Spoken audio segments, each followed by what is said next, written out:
The Tolkien Road, Episode 109, The Lord of the Rings, The Stairs of Cirith Ungol.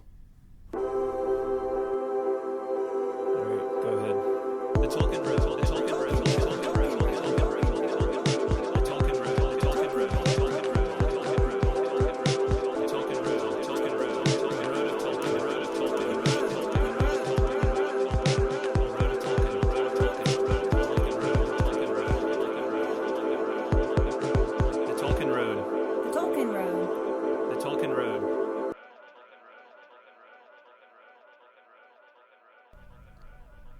Hey there, fellow travelers. Welcome to the Tolkien Road, a long walk through Middle-earth.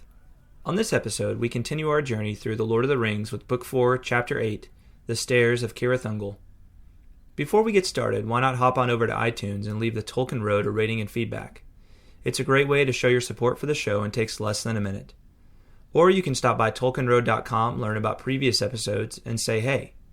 We're also on Facebook at facebook.com/TolkienRoad, and you can find us on Twitter via @TolkienRoad. Thanks for listening, and enjoy. Hello everyone, welcome to the Tolkien Road.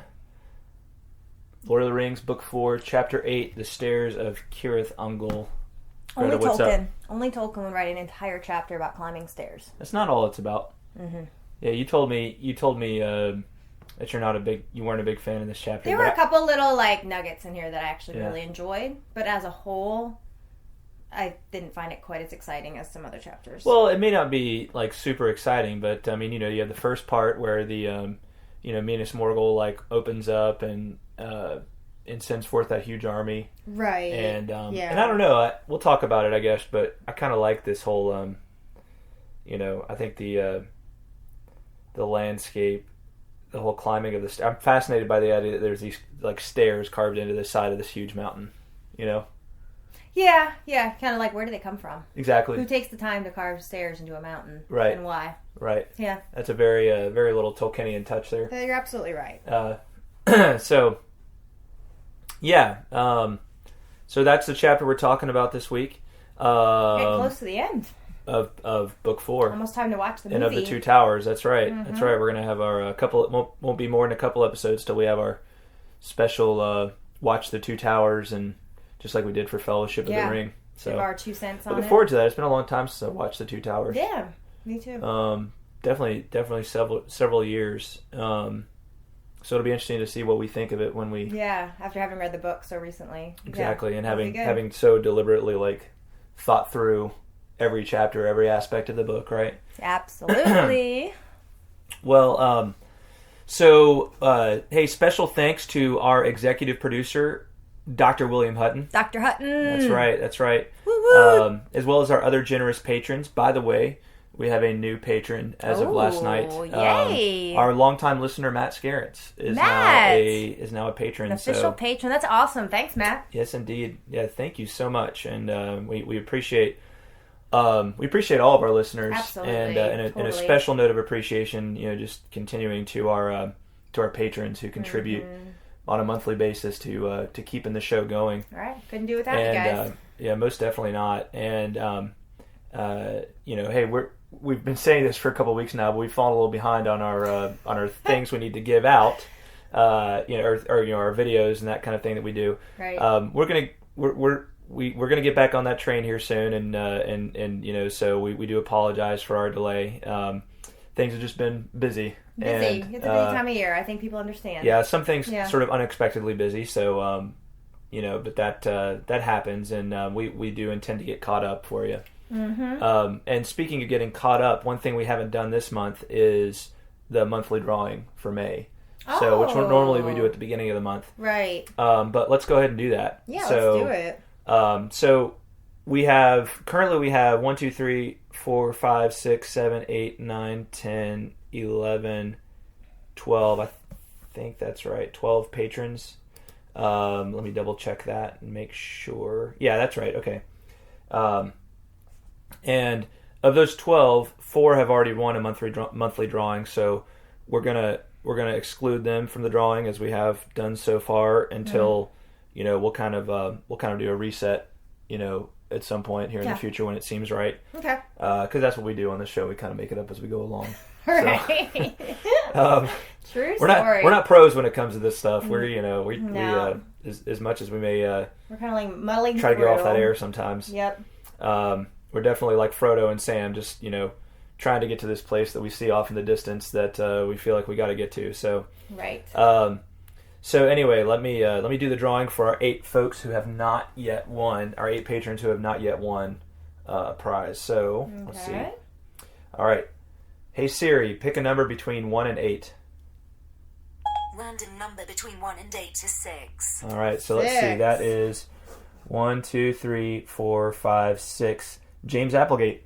James Applegate is our winner. James Applegate. Yeah. So congratulations. Yeah, congratulations, James.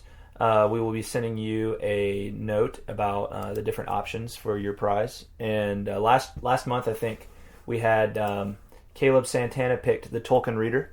Oh, nice. So, yeah. Good call. So James will be hitting you up here soon to figure out what you want, and we'll try and get the monthly drawing done a little earlier next month. Yes, we will. So yes, lots of room for improvement on this podcast. Yes. Okay. What are you saying? Hey, What are you saying? You saying we need a new host? You saying I'm not good enough?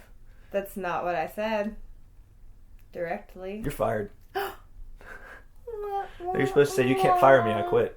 Oh, you can't fire me because I quit. True. Stomp. Stomp. All right, that was lame. Door slams. Okay.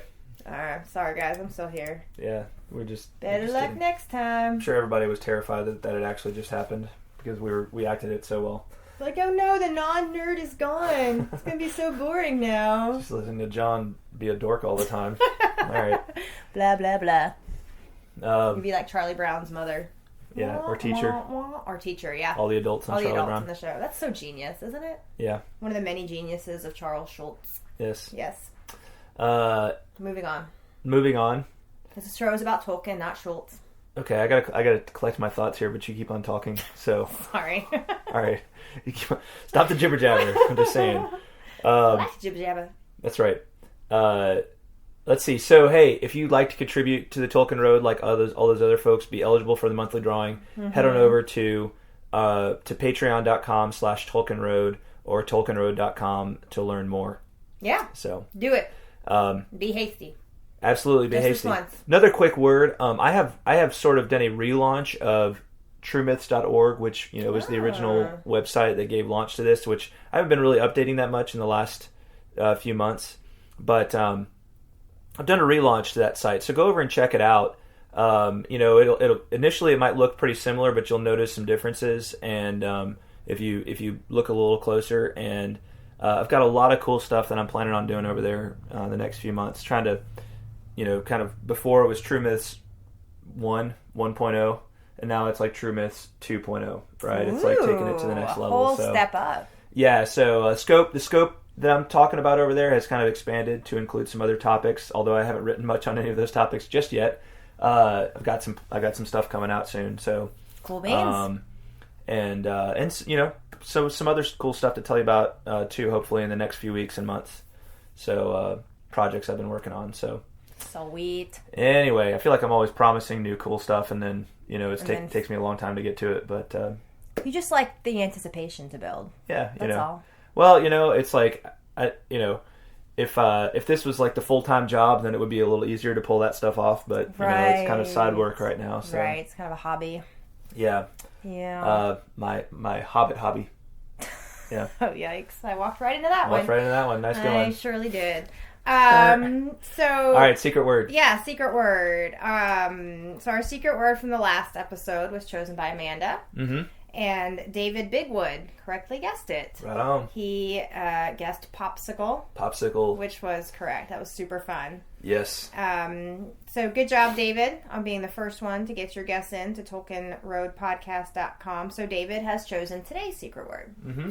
So listen up and see if you can figure out what it is. And if you think you know what our secret word today is, be the first to email it to TolkienRoadPodcast@gmail.com. That's where you need to email it. Yep, that's where you need to email it. And all other correspondence too. Yeah. Right? Haiku, etc. Exactly. Yeah. So good stuff. Listen up. And a couple of notes about this chapter from our listeners. Oh, okay. We had some contributors. Yes, we did. Cool. So we have a note from Gregory Simonson. All right. What's up, Greg? He submitted haiku, but he also wrote in a note and said, "Salutations, Lord and Lady of the Haikutrum." He says the scene where Smeagol comes upon the two hobbits sleeping is heartbreaking. Briefly, we get to see the lonely ancient hobbit behind the wretched creature. But alas, Sam wakes up, snaps at him, and it is gone forever. One wonders what might have happened had Sam not assumed the worst on awakening. Yeah, that is a very moving little scene there. Thanks for that note, Greg. Greg. Yes, thank you, Greg. The thought definitely crosses my mind, and I remember this scene is very important in the movie as well, and it's done. I think it's a little bit more emphasized and a little bit more sensationalized in the movie. Okay. But it's definitely you can see that what's going on in Gollum Smeagol's mind, right there, and is he for a moment considering what he's about to do and thinking twice about it, and maybe going down a better road than what he ends up going down. And if Sam had behaved towards him a little differently, would that have changed things? It's it's a really interesting. I suppose we'll never know, but it's an interesting. Yeah, it's interesting to think about for sure. Yeah, that would be an interesting one to just dig into with the history of Middle Earth and see if there's any notes on it from Tolkien and in terms of the significance of that scene. Mm-hmm. So you're absolutely right. No, I thought that was I really liked that note from Greg.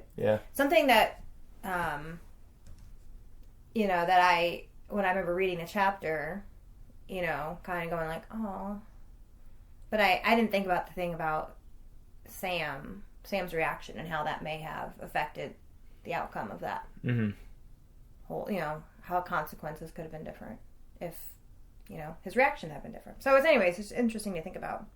So thank you, Greg, for writing in. We also have a note from Amanda Kaiser. Hey, Amanda, what's up? She says, "Afternoon all, bows deeply." She bows deeply. All right. Thank you. She says, we bow to you as well. Yes, we do. Indeed. She says, "I felt a little guilty drinking from my water bottle and eating a cookie while reading this chapter, though not enough to stop. But I absolutely love how both Sam and Frodo shine through this chapter. Although the area is deadly and accursed, their pity and concern is not for themselves, and even seeing the internal struggle of Smeagol. Mm-hmm. It definitely makes me think about my own story and what story that is." Yeah, I totally agree with her there. Yeah. When I mentioned at the beginning where there was for the most part, not one of my favorite chapters, but when they start talking about stories and tales and kind of their part in tales, I really loved that. Oh, yeah. Little, I think that's one of the highlights of this chapter, and I think maybe one of the best passages in the book. I would have to agree with that. Yeah. We'll definitely talk in depth about that. Yeah. So, thank you, Amanda. Thanks for the Greg, note, Amanda. for sharing your thoughts. Both of them have submitted haiku, so we'll be hearing from them at the end of the show as well. Sweet. Yeah. Sweet. All right. We're ready? Yeah, let's do it. All right. Dive in. So, Book 4, Chapter 8, The Stairs of Cirith Ungol. By the way, were you pronouncing it Cirith Ungol in your head when you read? No, I was saying it's Cirith Ungol. Yeah, see the hard C, right? The hard C sound. Yeah, that's why I have you to help me learn how to pronounce Tolkien stuff. Yeah, Cirith Ungol, that just sounds like a nasty place. Like, it just sounds like a place that you don't want to go. Like, if you were to hear that, it does sound worse than Cirith Ungol. Let's go on vacation to Cirith Ungol. Like, yeah, I want to go there. That place sounds awful. I think Cirith sounds nice, but not Ungol. Yeah, it's the Ungol and you're part. You're not supposed to say it Cirith, are you? You're supposed to say it Cirith.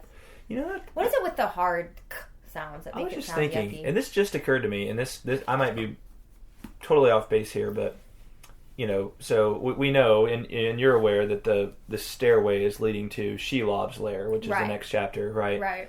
Shelob, we find out in that chapter, is a descendant of Ungoliant, the spider that killed the two trees of Valinor. Right. The giant spider that killed the two trees of Valinor. So I was thinking, is Ungol related to Ungoliant there? How could it not be? I mean, that's what I'm thinking. I got to look up the name Cirith Ungol here and see what. How did that just now occur to you? Well, did it occur to you before? No, but now that you mention it, it's kind of like, duh. Why did neither one of us think about that till now? That's what I'm saying. Let's see here. Ooh, that's a cool picture. Yeah. Very, very daunting. Let's see. Etymology. The term Cirith Ungol is Sindarin for spider's cleft. There you go. Ungol, spider. Cirith, cleft. So Ungoliant was just like a name for a spider. Yeah, I guess it's too bad that Frodo and Sam didn't know Sindarin, because then they would have been like, Gollum, why are you taking us through the spider's cleft? Yeah. You know? Good call. What? Yeah. You'd think they would have picked up a little bit, having all that time they spent with the elves. Well, but I don't think... Well, yeah, but they were always speaking... Elvish. The common tongue, right? They were always speaking that, like, when they were with the Fellowship, they were always speaking the common they weren't, tongue. yeah, they're not the particular dialects. Yeah. But you think Faramir would have known enough to warn them that, guys, just FYI, Cirith Ungol means the spider's cleft. Because if I heard that a place that I was going was called the spider's cleft... You'd have been like, nope. I would not go there. Yeah. Wait, did Faramir know they were going to Cirith Ungol? Yeah, he knows that.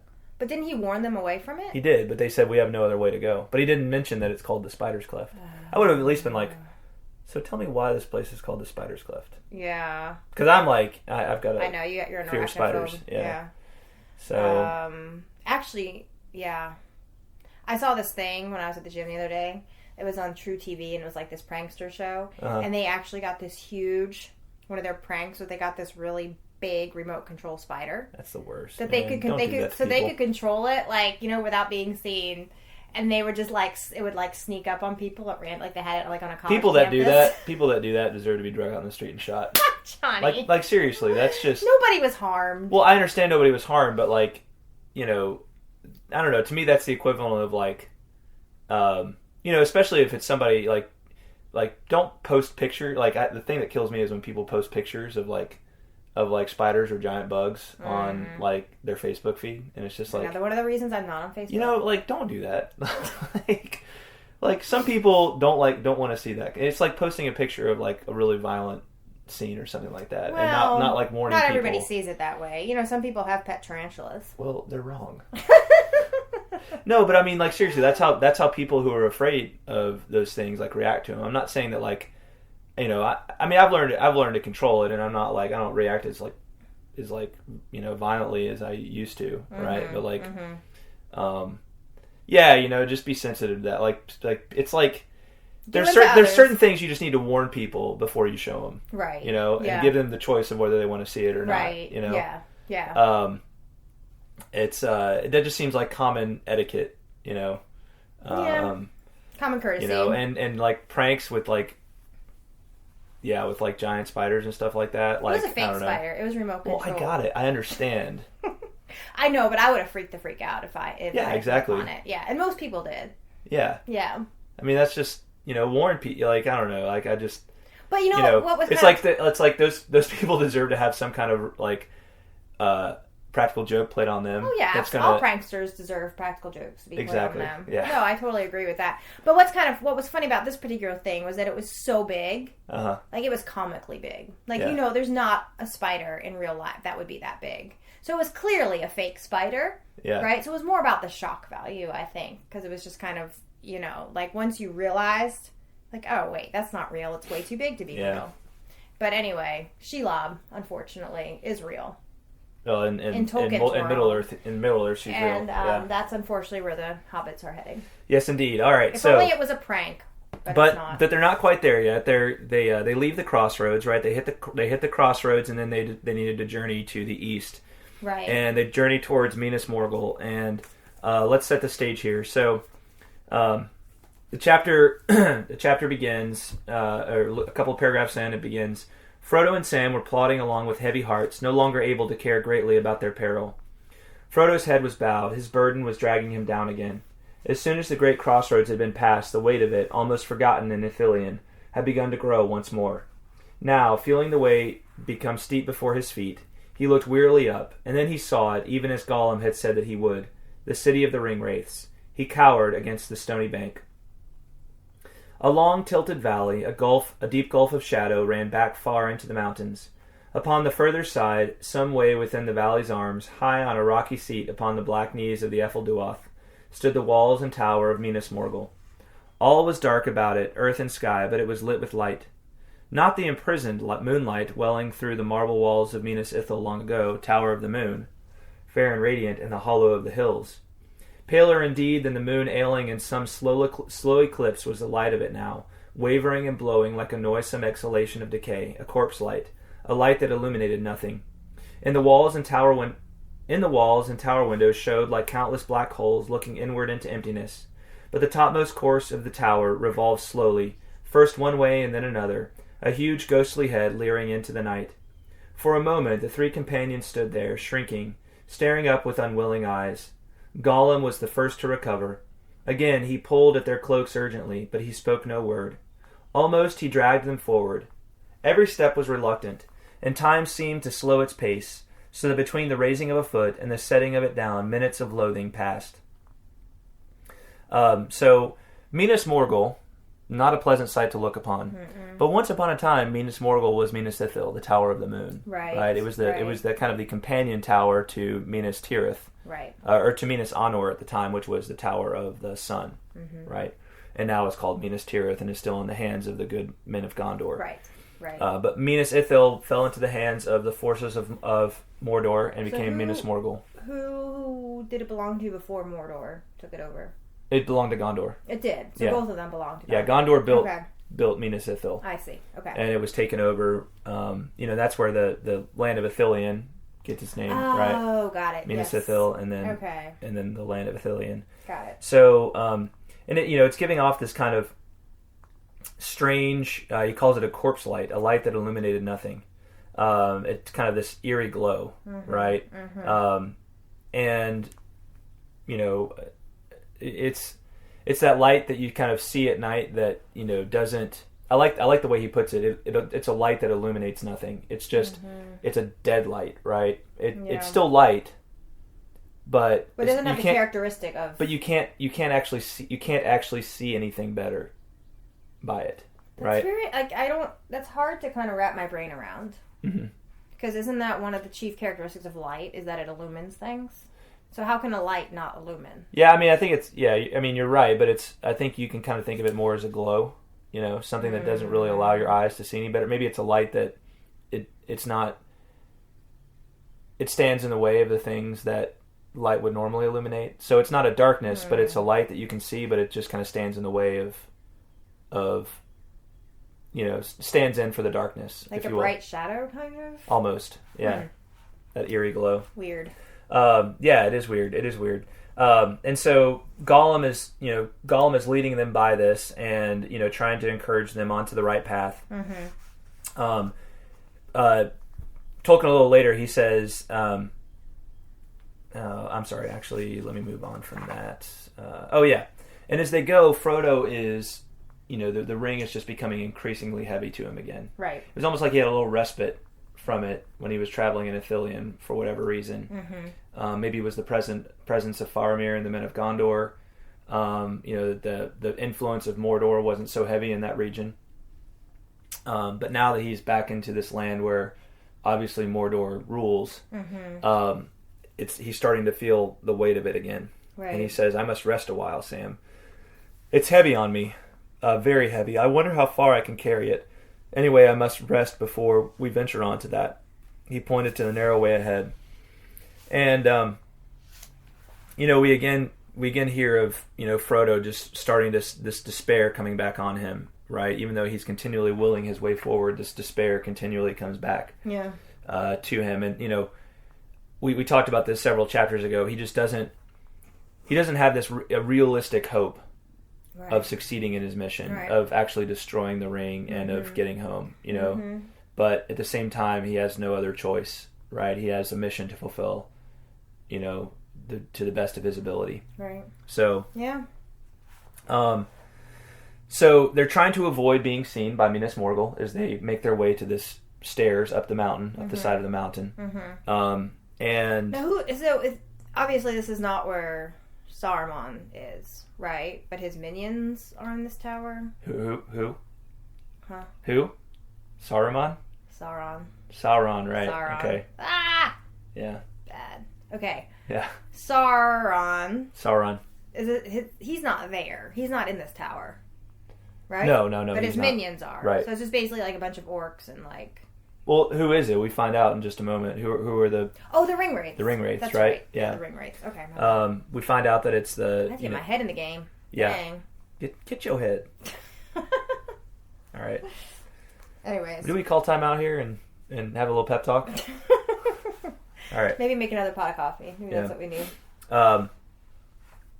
So just as they're trying to kind of stay out of sight and move on, this big eruption happens. At that moment, the rock quivered and trembled beneath them. Actually, why don't you start reading there? But it was too late. At that moment, the rock quivered and trembled beneath them. The great rumbling noise, louder than ever before, rolled in the ground and echoed in the mountains. Then, with searing suddenness, there came a great red flash. Far beyond the eastern mountains, it leapt into the sky and splashed the lowering clouds with crimson. In that valley of shadow and cold, deathly light, it seemed unbearably violent and fierce. Peaks of stone and ridges like notched knives sprang out in staring black against the uprushing flame in Gorgoroth. Then came a great crack of thunder, and Minas Morgul answered. There was a flare of livid lightnings, forks of blue flame springing up from the tower and from the encircling hills into the sullen clouds. The earth groaned, and out of the city there came a cry, mingled with harsh high voices as of birds of prey and the shrill neighing of horses wild with rage and fear. There came a rending screech, shivering, rising swiftly to a piercing pitch beyond the range of hearing. The hobbits wheeled round towards it and cast themselves down, holding their hands upon their ears. Yeah, one thing that stuck out to me as you were reading that is, even though this is a terrifying scene, Tolkien wrote it very beautifully. He did it's write almost, it very it's beautifully. It's almost like poetry. Mm-hmm. You know? You guys notice like the alliteration? Yeah. And yeah, I was thinking the same thing when I was reading it before. I was like, whoa. Yeah. This is like super creepy and scary, but dang, it's... A flare of livid lightnings, forks of blue flame,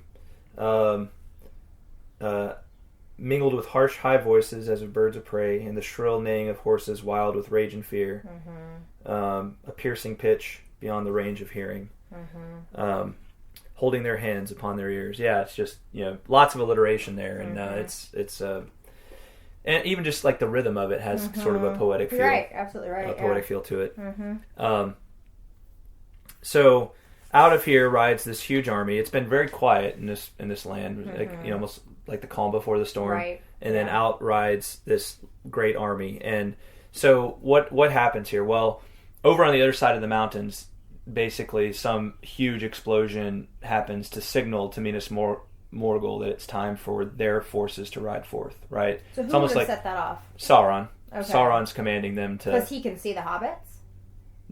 No, I think he's sending the armies out for war, right?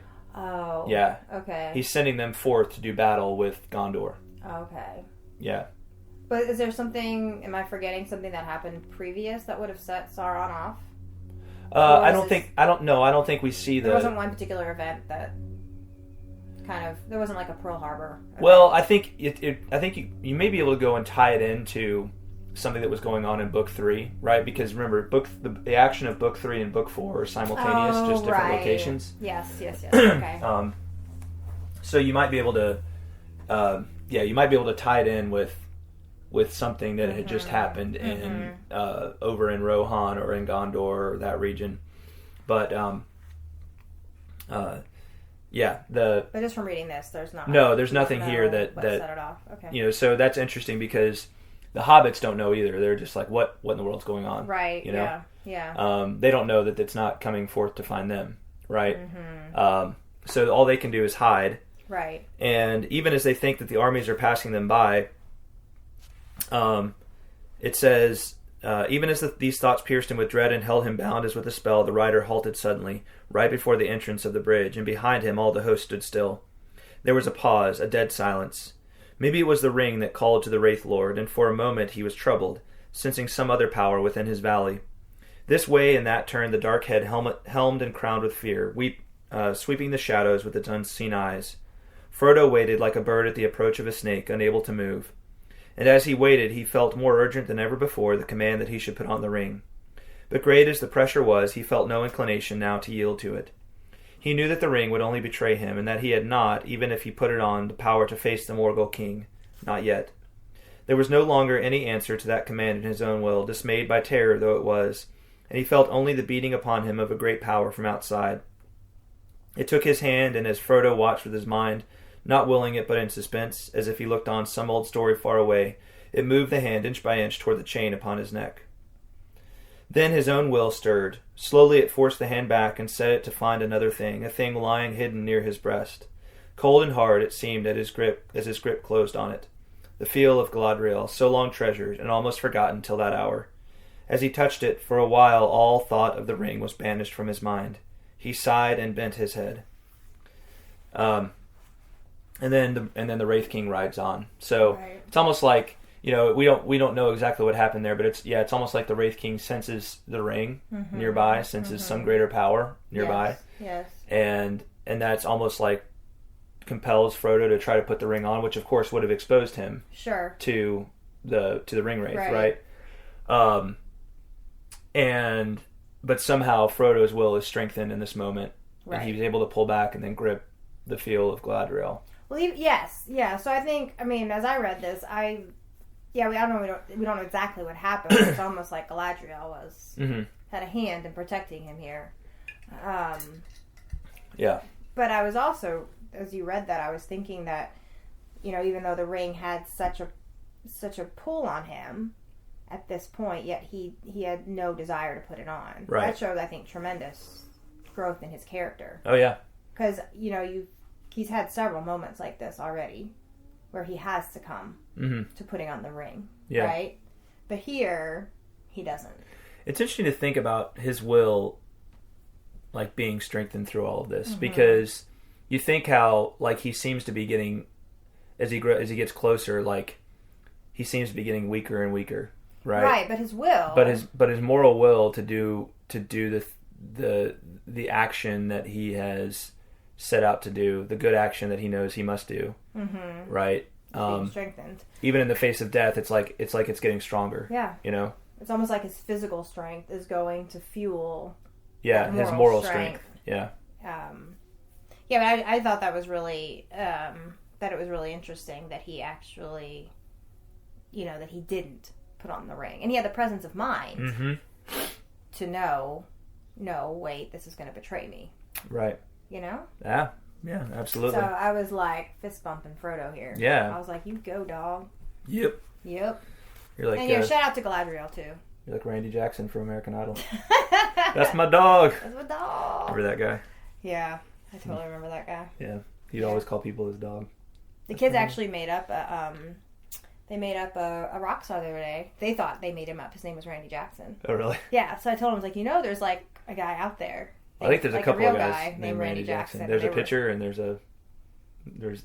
Oh right, Randy. Yeah, but Randy music Jackson wise, from American Idol. Yeah, so they thought that was pretty cool. I was like, yeah, his like thing was how he called everybody dog. Yeah, like DAWG, dog. That's right.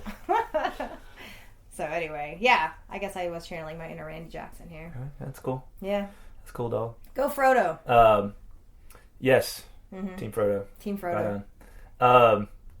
So the Wraith King rides on at that moment, and the whole host follows him. You gotta, I'm sure the Wraith King feels pretty cool when he like just stops and he's got this whole army following him, and they're all like, stop on a dime as soon as he stops.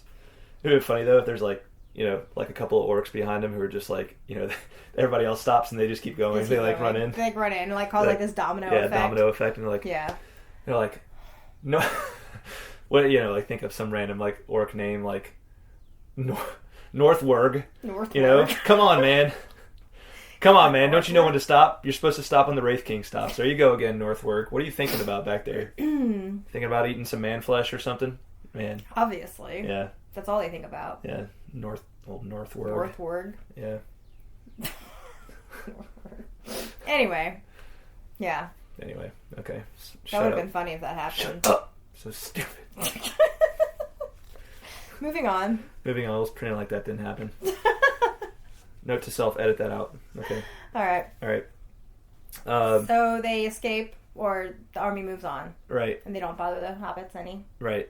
They don't. Because Frodo's awesome and doesn't put on the ring. Yeah, so finally the army passes. Well, it keeps going, and the hobbits. What we find out is they're headed for Gondor, right? No, the army is headed for Gondor. That's what I mean. The army is headed for Gondor, and the hobbits are worried about Faramir. Yeah, they're concerned.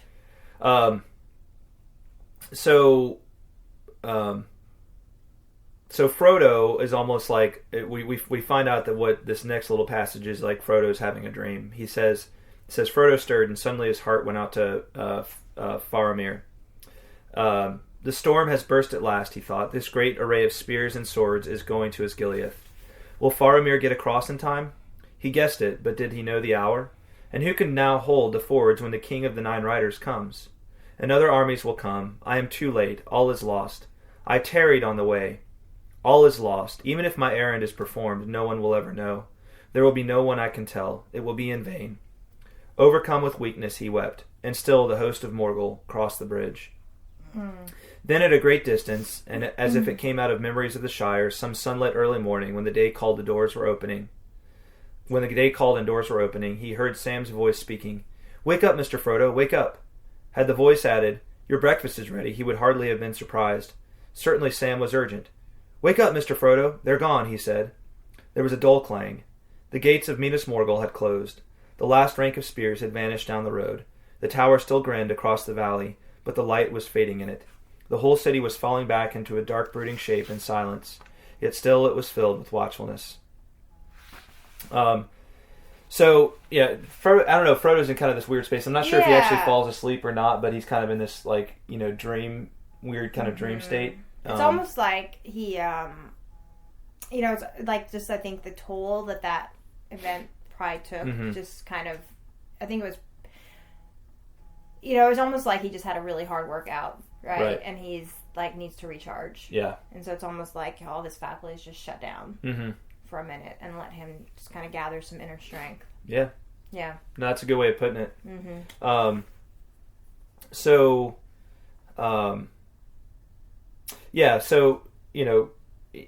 He's starting to feel, even though the army has passed now and their way to Cirith Ungol has gotten a lot clearer if you think about it. He's still feeling like he's still feeling despair. It says despair had not left him, but the weakness had passed. Yeah. He even smiled grimly, feeling now as clearly as a moment before he had felt the opposite, that what he had to do if he could, and that whether Faramir or Aragorn or Elrond or Galadriel or Gandalf or anyone else ever knew about it was beside the purpose. He took his staff in one hand and the fiel in his other. When he saw that the clear light was already welling through his fingers, he thrust it into his bosom and held it against his heart. So Gollum impels them to continue on, and they approach the stairs, the entrance to the stairs. I was thinking about, like, how they're climbing this huge staircase up the mountainside. We've when we lived out in the Pacific Northwest, we experienced some pretty tall mountains firsthand, and it always strikes me like how when you see the mountains from a distance, like they look big, but they don't look like deep, necessarily. Like they don't look like these places that you could get lost in. They just look like these big mountains, like where you could be standing on the face of the mountain. Right. It looks like it's all face. Right. It doesn't look 3D at all. Exactly. Right. And but then you get up on you actually start climbing it up higher and higher and higher, and you're like, this is deep. Like there's all kinds of clefts and places you can, like little places you can fall. It's not just one like sheer fall down the side of the mountain. It's like just all kinds of little treacherous things and crags and crevices and places where it goes down rather than up, and sheer faces where and then easy things to walk along.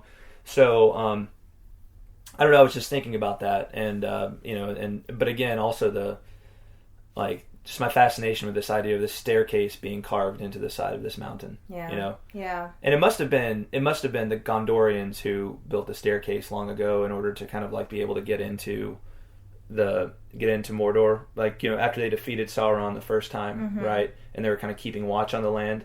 They had Minas Ithil right there, so it was kind of, and I think they built the Tower of Cirith Ungol too, as kind of a watchtower, to look out upon the land. So they would have to go up and down, the ladder to, or the stairs, Yeah, that makes sense. So. Yeah. But anyway, so they're approaching this staircase, and speaking of other things, that there's really two things that I have a kind of a phobia of, and we were talking about the spider thing earlier, and I don't have like I'm just really creeped out by spiders. Like I'm not like I have like I think of phobias as things that you have like a fight or flight reaction to, initial reaction of like and then but also you're just like creeped out and kind of have a hard time sort of you get disoriented by him and that kind of thing. And the other thing other than spiders that happens for me is steep things. I'm not afraid of heights, but I am afraid of being of the sensation of being on something steep and of falling, like kind of being pulled backwards uncontrollably, I think that's probably a normal Well, thing. I know, but it's like some people like some people are afraid of heights. thing. Like where it really gets me is when I'm driving something and I'm on a steep hill. Oh yeah. You know what I'm saying? Yeah. Like if I'm in a car. Especially if you're driving a stick shift. Yeah, if I'm driving a stick shift, that's even worse. That'd be way worse. Yeah. So, it's like in the same kind of space of this book, or my two phobias is like the steep climb, because they climb this staircase really steep, and it's really steep, right? It's not like the stairs in your house, right? This is like staircase where it's like a really steep angle, really narrow stairs, and it's more like a ladder, really. Yeah. It's more like a little kind of a wobbly ladder, that you climb. But didn't you climb ladders all the time on the submarine? Yeah, it's funny actually. The staircases on ships are called ladders. Because they're so steep. Yeah. Yeah. Even like sometimes you'll have ones that are actually ladders where it's like just up and down. Sometimes they'll just be steep staircases, but even then it's called a ladder. Okay. Yeah. I don't like ladders either. Yeah. So the description of the steps, Frodo and Sam at first felt easier, having now a wall on either side, but the stairway was almost as steep as a ladder, and as they climbed up and up, they became more and more aware of the long black fall behind them. And the steps were narrow, spaced unevenly, and often treacherous. They were worn and smooth at the edges, and some were broken, and some cracked as foot was set upon them. The hobbits struggled on, until at last they were clinging with desperate fingers to the steps ahead, and forcing their aching knees to bend and straighten. And ever as the stair cut its way deeper into the sheer mountains of the rocky walls rose higher and higher above their heads. And this is the straight stair that they get on first, and then they finish that, and then they get to the winding stair. Gollum says, "Hobbits have climbed the straight stair. Next comes the winding stair." So right? Oh joy! Yay! Hip hip hooray! At least the winding stair, winds, so it's not you wouldn't just fall backwards like down the straight backwards. Yeah, you'd have a spiral fall instead of a straight fall. Yeah, but a spiral fall can because you can run into a wall. Yeah, exactly. Yeah, I guess that's true. And then finally Gollum says, "Yes, there's a tunnel." It's creepy little foreboding words from Gollum here, right? Sam says, "Isn't there a tunnel or something to go through?" "Oh yes, there's a tunnel," said Gollum. "But hobbits can rest before they try that. If they get through that, they'll be very nearly at the top. Very nearly if they get through." If oh yes, if they get through. If. Emphasis on the word. Yeah. If. I'm not going to mention the giant spider that's waiting for you there. Right. So, right. Yeah. So, a lot of I think pretty interesting description of them looking back, down kind of as they climb and seeing further and further how far they go. And, so we didn't climb all the way to the top, but we climbed a good bit of Mount Rainier, so many years ago. And I remember getting up higher and higher and looking down at places that you had started. Yeah. And, there was a lodge at the bottom. And I remember that we started from, and, getting up higher and higher, and the lodge becoming really tiny. You're like, wow, we've climbed a long way. Yeah. And you almost don't realize how far you've climbed until you look down. Exactly. Yeah. That's probably how it was with them too. Oh yeah. It's and it's not exactly for us it was a pretty view. For them it's it's not exactly pretty. No, they're looking down on Morgul Vale. But still, they go up and up, and it says the horn upon the left was tall and slender, and in it burnt a red light, or else the red light in the land beyond was shining through a hole. He saw now it was a black tower poised over the outer pass. He touched Sam's arm and pointed. "I don't like the look of that," said Sam. So this secret way of yours is guarded after all, he growled, turning to Gollum. As you knew all along, I suppose. All ways are watched, yes, said Gollum. Of course they are, but hobbits must try some way. This may be least watched. Perhaps they've all gone away to the big battle. Perhaps. He likes these vague, like, ifs and perhaps and maybes. Yeah. But, Gollum at least here has a fair point. He says, all the ways are watched. This one's just, you have a better chance. Right. So what they're looking at as they look here, they realize is Cirith Ungol. It's the watchtower that stands at the top of this section of the mountain ranges to look, and it looks both upon the land of Ithilien and it looks upon the land of Gorgoroth, the land of Mordor. Right.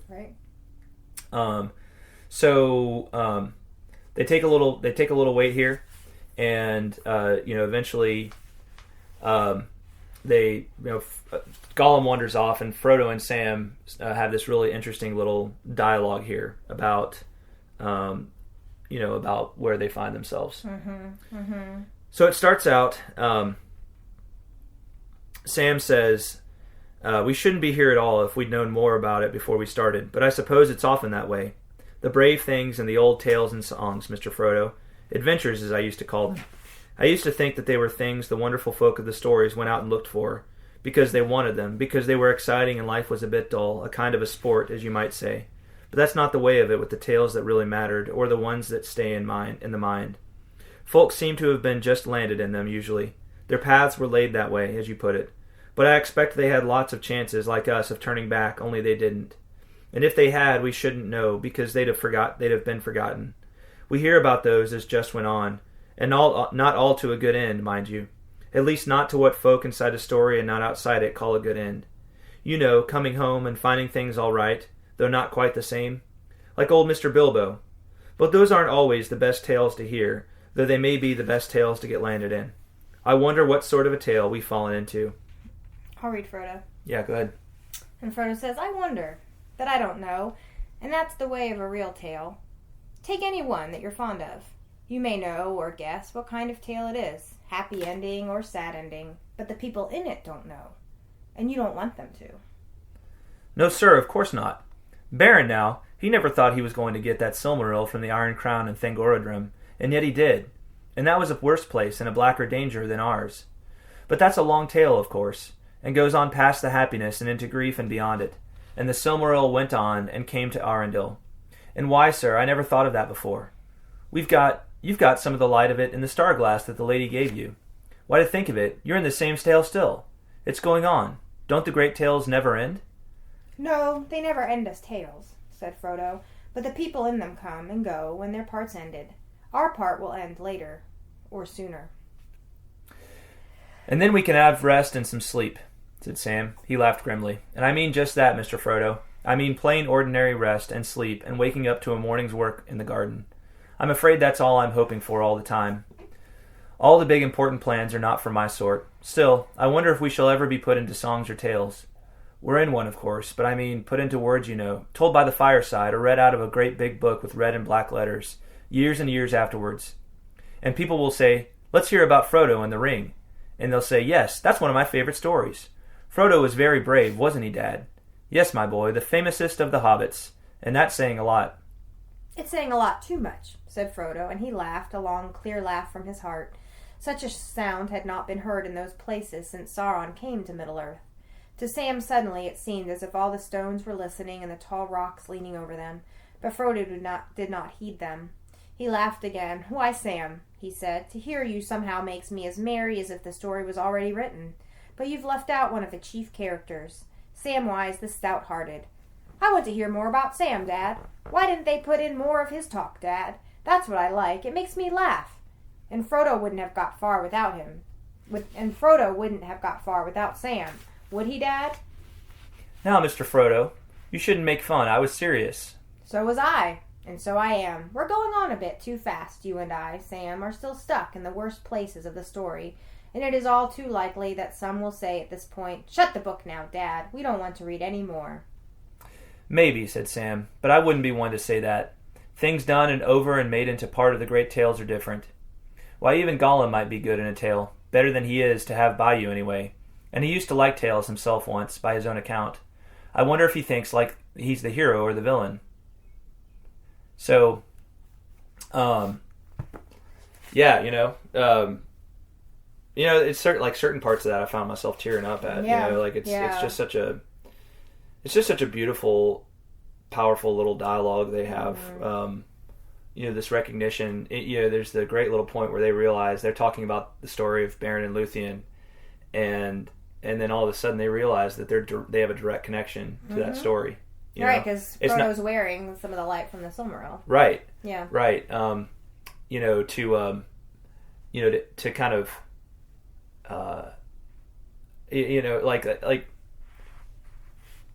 it's just such a great little thing to include here because they are at this really dark place in their own story, and I love Sam's insight that, he used to think that adventures, were all like they were these things that the great heroes went out and sought. Like they were just like, I'm gonna go find myself an adventure to go on, right? Right.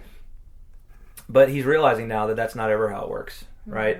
It's something that you may not want to get caught up in, but you do for whatever reason. The adventure finds you. Yeah. You don't find the adventure. And it's it's not like it was all fun and games for them. Right. These were, even though it sounds like fun and games for us now, listening to the stories after they've been told, after they've happened. Right. It was just as dark and frightening for them as it is for Frodo and Sam in the present moment. It's just where they are. They're in the dark part of their tale. Right. Right. And to draw encouragement and strength from the tale of Beren, right? Yeah. Because he had every reason to despair, right? He thought he wasn't going to get that. There was no way he could get that Silmaril, right? Just like Frodo thinks there's no way I'm going to be able to accomplish this task, right? But he does. Right. Yeah. Just beautiful. And I like what Amanda said too. It really kind of forces you to think about, what tale am I in, right? Well, yeah. What's my story? Yeah, I was just kind of thinking about that, and I think every human being at some point has to go through a dark place, right? And probably many times in your life. And I think this is almost one of those things that you want to remember this little dialogue very clearly, because this is that reminder that that's something that everybody has to face these things. And Frodo and Sam are able, because of the stories they know, they're able to extrapolate and say, wait, what if we're going to be, Frodo the brave and Samwise the stout-hearted, to generations to come, right? We may not be around to see it, but that's who they're going to see us as, right? Right. So you can draw strength from that, right? You can draw strength from that and say, like, if I give up now, then, and I don't know, you want to make it a prideful thing, but you're just like, I need, like, there is a reason to all of this, and others will look back and say, I see why all this happened, right? Even though we can't see it clearly now. Right. Exactly. Yeah. No, that's a really good point. Even I'm sorry, go ahead. No, I was just gonna say that you're right. I think you can just think about, what legacy do I want to leave? How do I want people to remember me? Do I want them to remember me as the stout-hearted, or I want them to remember me as the one that gave up and gave in and gave in despair or whatever? And that too is a real source of strength. Just thinking about, how do I want to be written about? How do I want to be? Not that everybody's going to get written about, but how what legacy do I want to leave? Right. Gollum, it's interesting that they even kind of include Gollum in this, and they have the awareness to ask, like, how does he see himself? Is he a villain or a hero? Right. And I love how they put it, like, it's almost like, I think Tolkien's like kind of toying with us as the readers too, because we've talked about this before. Like with Gollum, as despicable as he is, there's a certain aspect of him that the pitiableness of him and the little glimpses of his Hobbit kind of Hobbit cuteness, if you will. Yeah. Every once in a while shine through, and just like the way he talks too, he seems almost kind of like there's a glimpse of innocence that will probably never leave Gollum, even though he's kind of rotten to the core. Right. But they talk about this a little bit here where they say they talk about how would people listening back to these stories like think, oh, Gollum wasn't that bad, even though being by him was not pleasant whatsoever. Right. Yeah. Like having him by wasn't fun and games, even though it might seem like it was in retellings of this tale. Mm-hmm. Right. Mm-hmm. Anyway, I don't know if I'm putting that well. I know what you mean. Yeah. It's the difference between being in the tale and being outside the tale. Right. Like being in it and then just reading about it. Mm-hmm. Right? Because the experience of the one in the tale is bound to be different than the experience of that person just reading it. Right. Okay? Yeah. No, I get it. Yeah. No, it's never pleasant to go through these things. No. And to be honest, as much bad stuff as Frodo and Sam have been through so far, they've still got probably the absolute worst part of it to come. Yeah. Or no. A couple of really horrible parts. Still to come. So again, this is almost like the quiet before the storm. It is, yeah, and this could also just be, a way of them gathering that inner strength that they need. A moment of reflection. Yeah, and moment of recollection reflection to gain just strength. kind of recentering and just thinking. Those really philosophical type questions, right? And kind of trying to see the big picture. Mm-hmm. So. Yeah. Yeah. But it's it's interesting how they draw so much strength from the stories that they already know and the outcome of those stories. And I love of course it's awesome that they draw the strength from the story of Beren. That it's this legend to them. And I love the little note too of how they play on this thing of the little boy talking to his dad and being like, why wasn't there more about Samwise the Stout-Hearted in the story, Dad? Mm-hmm. And it's funny when we talked about this when we did of the Rings of Power in the Third Age, which is the little section about the ring story at the end of the Silmarillion. Oh, right, yeah.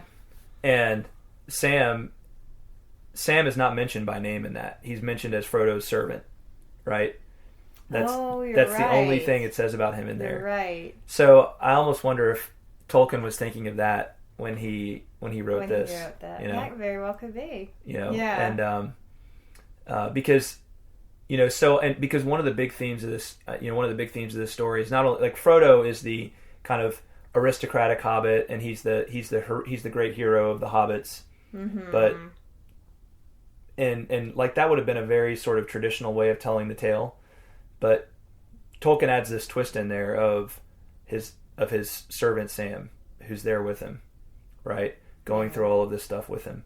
Yeah. And kind of in serving Frodo, he feels himself very subservient. He's not the one bearing the ring.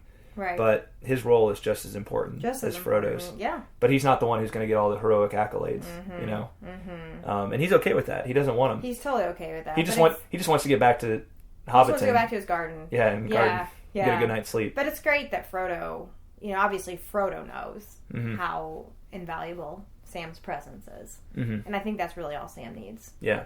Right? Is to know that Frodo, he's there to serve Frodo. And he'd probably be fine even if Frodo didn't acknowledge him in that way. But I think it's sweet that Frodo did. And he's absolutely right. There's no way Frodo would have gotten as far as he is now without Sam. No way. Yeah. Yeah. Well, definitely one of my favorite passages in the entirety of The Lord of the Rings. It's one of those little passages that made me glad that I actually muddled through the Silmarillion with you. Yeah. Go back and listen to those episodes. Yeah. And buy my book, Tolkien's Requiem. Oh, yeah. Yeah. By the way, as we're recording this, the book Beren and Luthien, I think, is the novel-length version will be released within the next week, I believe. Oh, really? Yeah. That's exciting. Yeah. So go over there and get it. You know what else is exciting? What? The Preds are in the playoffs. Oh, that's true. Yep. Yeah, knocking them pucks into the nets. Yeah, it's the first time in the history of the National Preds that they've made it to the Stanley Cup. Mm-hmm. So, way to shoot the puck, guys. Yeah, good job. Good job. Do you think Frodo and Sam, they probably weren't carrying any pucks with them, were they? Well, I don't think they played hockey. They weren't Canadian. Don't play hockey. They weren't Canadian. They didn't have hockey in Middle Earth. Yeah. And only Canadians play hockey, right? Yeah, that's true. Actually. Yeah, that is true. Why does Nashville even have a hockey team then? I'm just confused. Isn't there only like one confused Canadian hockey team? Aren't all the other ones in America? I'm sorry, I know Canada's in America, but like the United States, aren't there actually only like out of all the hockey teams and out of all the NHL teams, aren't there only like one or two Canadian ones? I think there's more than that. I think you got like the. Well, I know Ottawa is in the. Actually, you got the Edmonton Oilers. Oh.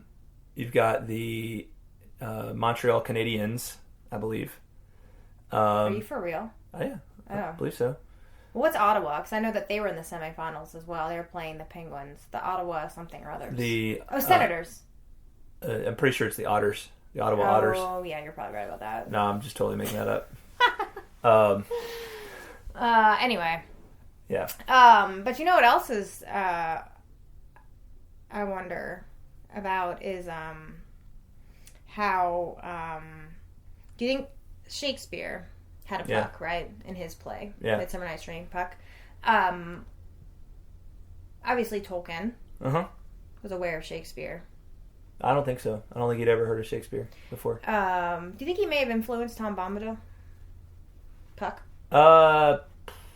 That's kind of an odd question to be asking when we were talking about the Stairs of Cirith Ungol. I was just looking out at the window and seeing the trees blowing and a beautiful day, and I thought of Tom Bombadil, and I thought, I wonder if there's a connection between Puck and Tom Bombadil. And I was also thinking that, you know what, this would be a really great period in the story for Tom Bombadil to, like, appear. Yeah. And be like, you can do it, guys! Come on, dance with me! What has happened to this episode? Sorry, just trying to lighten the mood a little bit. It got pretty like heavy and philosophical there for a while. I needed some fresh air. Anyway. Well, Puck. Moving on. To answer your question, I don't know. You don't know? Yeah. Something to think about. Something to think. Yeah. Think about what Tom Bombadil's part in this tale is. Mm-hmm. Is he going to come back? Does he come back? I do want to amend the record. I think Tolkien would have known about Shakespeare. Well, duh. Yeah. I knew you were kidding about that. Yeah. Well, I wasn't sure for a second. Who doesn't know about Shakespeare? My 8-year-old knows about Shakespeare. Come on. Anyway. Okay. Yeah. Puck. So, what's up? No, did you ever watch The Real World on MTV? I tried. There was like the third season. There was this character on there named Puck, and oh, that's right. Did he have red hair? I don't think so, but he was like a bike messenger, and he got kicked off the show like halfway through the season because he was a bike messenger, and he got kicked off the show halfway through the season because he was kind of a jerk to everybody. He was gross. I do vaguely remember he was just like deliberately gross, and you know. Was that the whole point of Real World though? Like, just I don't know. Shock value. Who knows what the point of that show was? So stupid. Anyway, things that I wish had never happened in the history of the world. Yeah, then it just got worse, like with Big Brother and like all those other weird shows. Anyway, well, we're showing our age, aren't we? Talking about Real World. Okay, so all right, tales and stories. Yeah, and, so Frodo and Sam are in kind of the dark part of their tale right now. Right. So they actually, I believe they go on and they take a nap, right? And they're talking. They talk a little bit about Smeagol's scheme, and then we get to this a little bit. You know, they're still pretty skeptical about what Gollum is planning here. Is he planning to, pull a fast one on them? And they feel like it wouldn't be. Frodo says it's not unlikely. Right. And double negative, which means it is likely. Right. So they go to sleep, and at that point, a few hours later, Gollum crawls up, and he sees them. He sees them kind of resting affectionately. Oh right, yeah. This is the scene that Gregory mentioned, right? Was it Gregory? Okay. Or was it Amanda? No, it was Gregory. Okay. He's the one that called this scene. Oh, that's right. That's right. Mm-hmm. It says, in Sam's lap lay Frodo's head, drowned deep in sleep. Upon his white forehead lay one of Sam's brown hands, and the other lay softly upon his master's breast. Peace was in both their faces. Gollum looked at them. A strange expression passed over his lean, hungry face. The gleam faded from his eyes, and they went dim and gray, old and tired. A spasm of pain seemed to twist him, and he turned away, peering back up towards the pass, shaking his head, as if engaged in some interior debate. Then he came back, and slowly putting out a trembling hand, very cautiously he touched Frodo's knee. But almost the touch was a caress. For a fleeting moment, could one of the sleepers have seen him, they would have thought that they beheld an old weary hobbit shrunken by the years that had carried him far beyond his time, beyond friends and kin, and the fields and streams of youth, an old, starved, pitiable thing. And, that, so pause there for a second. I wonder what's going through Gollum's mind, and I wonder if he thinks back to Daigle, right? His cousin whom he murdered, and, their friendship, right? Their companionship and the closeness that they had before the ring came into the picture, right? And I wonder if for a moment he just glimpses that, that true kind of friendship, that true brotherhood, and it just comes back and it's painful and whispers to him, in a way that it doesn't have to be the way. He doesn't have to take them down the road he's about to take them down. So it's interesting. So as I recall in the movie, there's this really stark scene where Sam just explodes at him and is really nasty to him, and then I think Gollum goes back and sets Sam up to look bad in Frodo's eyes. Yes, and then Frodo sends him away. Right. Yeah. But Sam basically wakes up here and sees Gollum pawing at his master and yells at him, and Gollum says, Gollum says, "Nothing. I wasn't doing anything." And really, it seems like Gollum wasn't. He was just. It says that it was almost a caress. Yeah. Right. Yeah. And you almost wonder if he was seeing somebody other than Frodo there. Yeah, and Sam actually, after he jumps on his case, actually apologizes to him. He says, "Sorry, I'm sorry, but you startled me out of my sleep, and I shouldn't have been sleeping, and that made me a bit sharp. But Mr. Frodo, he's that tired. I've asked him to have a wink, and well, that's how it is. Sorry, but where have you been to?" "Sneaking," said Gollum, and the green glint did not leave his eyes. "Oh, very well," said Sam. "Have it your own way. I don't suppose it's so far from the truth. And now we're better all by sneaking along together. What's the time? Is it today or tomorrow?" So, it's not. I mean, Sam again, he doesn't just completely let Gollum have it. He yells at him, and it's more and then he apologizes and said, "I'm sorry. I was." You startled me out of my sleep, right? And you kind of caught me off guard. It's a very normal reaction. Yeah, but we're talking about Gollum here, right? So he's.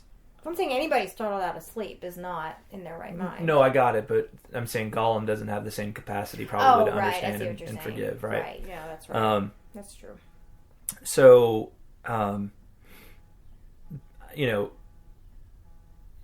is Sam fully to blame? I don't think so. I don't think so either. I'm not sure he was being protective. I'm not sure that Gollum would have, even that he really would have turned around anyway. Just this glimpse, just the caress is not enough necessarily to say that Gollum was ready to repent and I see what you're saying. And tell them that they needed to avoid Shelob's lair, right? Right. But nevertheless, we'll never really know. We'll never really know. Right. So. Yeah. Sam's awakening and then yelling at Gollum at least kind of takes him out of the sympathetic mind that Gollum seems to have been in. Right.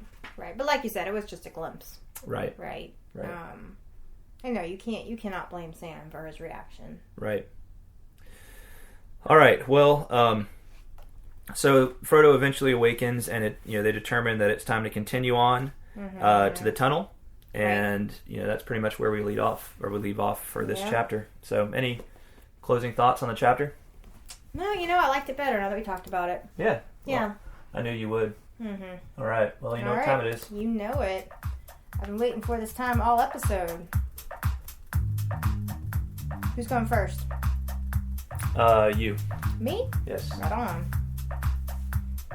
1, 2, 3, 4, 5, 6, 7, 8, 9, 10, 11, 12, 13, 14, 15, 16, 17 syllables in haiku. 1, 2, 3, 4, 5, 6, 7, 8, 9, 10, 11, 12, 13, 14, 15, 16, 17 syllables in haiku. Boom. Right on. Yeah, All right. Me or you? Do you want to play rock, paper, scissors? All right, here we go. Rock, paper, scissors, shoot. Rock, paper, scissors, shoot. Rock, paper, scissors, shoot. Rock, paper, scissors, shoot. I win. You go first. All right. All right, here we go. Further up the foul steps, the heart of a hero. I'm sorry, let me try that again. Mm-hmm. Further up the foul steps, the heart of a hero, his will in darkness. That's good. Thank you. But his will in darkness. Mm-hmm. Oh, is that referring to the will he had not to put on the ring? Well, it refers to a number of things. Oh. But mostly it's meant to refer to his will to keep on moving even in the face of uncertainty. Oh, right? Gotcha. And even despair, right? His will. Yeah, that's good. That's really good. Thank you. I like it. Thank you. See what you got. Here's mine. In the same tale still as those gone before, don't the great tales never end? Nice. Thanks. Awesome. I like it. Thanks. You look like you're pretty proud of that one. I am pretty proud of that one. I just love that in the same tale still. Yeah. I really wanted to work that in. So, yeah. Cool. Well, thanks. So we have several from our awesome listeners. Mm-hmm. So I think we accidentally read one of Mary Grace's last week. That's right. So I'll reread this one. I'll reread this one. Mm-hmm. She actually sent in 3. So I'll read her first one, and you can read her next 2. Okay. So here's one from Superfan Mary Grace, number 1. She says, hopelessly enthralled by the darkness and the ring, slowly corrupting. She says, the above haiku is about Frodo, who is enslaved. Note the archaic use of enthrall. By the ring he carries, and thus is sucked in by meanest Morgul, the tower of dark sorcery. All the while, these things are slowly corrupting his will to go on. So I'll read it again with that in mind. Hopelessly enthralled by the darkness and the ring, slowly corrupting. Good stuff. Nice. Very Awesome. good. Good job, Mary Grace. All right. Thanks, Mary Grace. And I'll let John read your second and third. Okay. With one piercing scream, Frodo's old wound is opened. A dead living scar. Dead living scar. Dead living. Nice. Oxymoron. Mm-hmm. Yes. Paradox. Paradox. Mm-hmm. Oh, right. Yes. Good job. I like it. And then the next one. Foolish hobbits. Come, danger hasn't passed. Make haste. Make haste. Just this once. Just this once. Yeah. Nice. I like it. Good job, Mary Grace. Good stuff. Thank you so much. Moving on to Gregory Simonson's. Mm-hmm. He writes, killer, sneak, thief. Yes. But for a moment, just an old, weary hobbit. Nice. Yeah. So That's he's good. referring to Gollum there. Right, yeah. Mm-hmm. And then he mentions how he finds that scene about Schmeagol. Let me read it again. Try to do a little better this time. Killer, sneak, thief, yes. But for a moment, just an old, weary hobbit. Yeah. Right on. Yeah, that's really good. Yeah. Good job, Greg. Yes, Thank indeed. you much. Thank you much. I'll let you read Amanda. She sent in 2. Cool. Great tales never end. Baron, Bilbo, and Frodo, the road continues. Nice. Nice. I like it. I like it a You lot. want to do the next one? Okay, sure. Yeah. I'll do the second one. From Amanda. Pale white flowers, beautiful but horrible, gleaming Morgul sheen. Nice. Is that... Yeah, they mentioned... That's for the beginning of the chapter, right? Where it mentions the flowers. I feel like I vaguely remember... we didn't talk about it in the episode, did we? But I feel like it was part of the description of the landscape. Yeah, here it is. It says, wide flats lay on either bank, shadowy meads filled with pale white flowers. Luminous these were, too, beautiful and yet horrible of shape, like the demented forms in an uneasy dream.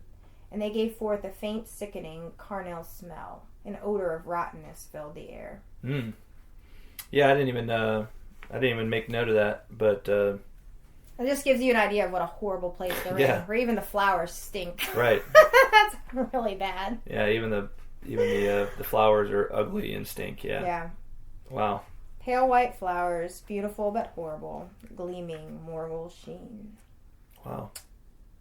Good stuff, as always. Thank you, guys. Thank you. Thanks for listening and being so awesome with your correspondence and such. Yes, indeed. Yes. That's the extent of our haiku for this week. That's it. All that right. wraps up haiku time. Well, we got so our next episode. We were a little behind recording this one this week. We will record for next episode, which will be Book 4, Chapter 9, Shelob's Lair. Right. If you'd like to submit haiku for that, please have them in by, let's see. The 31st? Yeah, the 31st sounds about right. Yeah. So next Wednesday, the 31st. And even, even if they're not in by then and you send them a little later, we might be able to get them on. So yeah, it just depends on when we end up recording. Right. Exactly. But I do check I check the account right before we record. So as long as you get it in.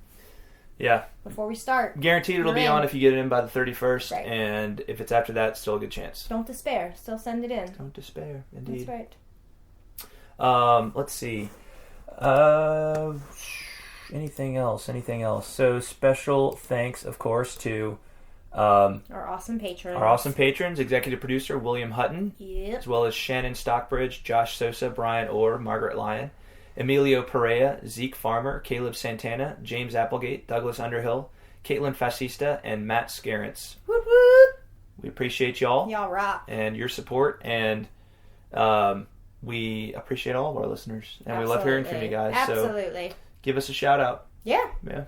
And if you think you picked up on our secret word from this episode, send it. Be the first to send it to tokenroadpodcast@gmail.com. What could it be, Precious? What could it be? What could it be? I don't know. You know who we haven't heard from in a while? Shannon. Yeah, well. Shannon, she was on a roll there for a while. She was on a roll. Yeah. Well, maybe she'll get back on her roll. Wait, is Shannon our secret word? No, Shannon's not the secret word. Oh, okay. There's your one hint. Things the secret word is not. Yes, things the secret word is not. Tacos. Yeah, not the secret word. Not the secret word. Yeah. No. All right. Well, thanks for listening, guys. All right. Thanks, everybody. We will talk at you next time. Yes, we shall. Bye, y'all. Bye, y'all.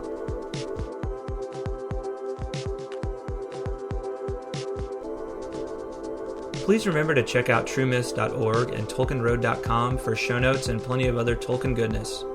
Also, if you're enjoying the podcast, would you please leave the Tolkien Road a rating and feedback on iTunes? It's a great way to support the show and takes less than a minute. On our next episode, we'll continue our journey through The Lord of the Rings with Book 4, Chapter 9, Shelob's Lair. Please send haiku or other correspondence to tolkienroadpodcast@gmail.com. Thanks for listening, and until next time, the road goes ever on.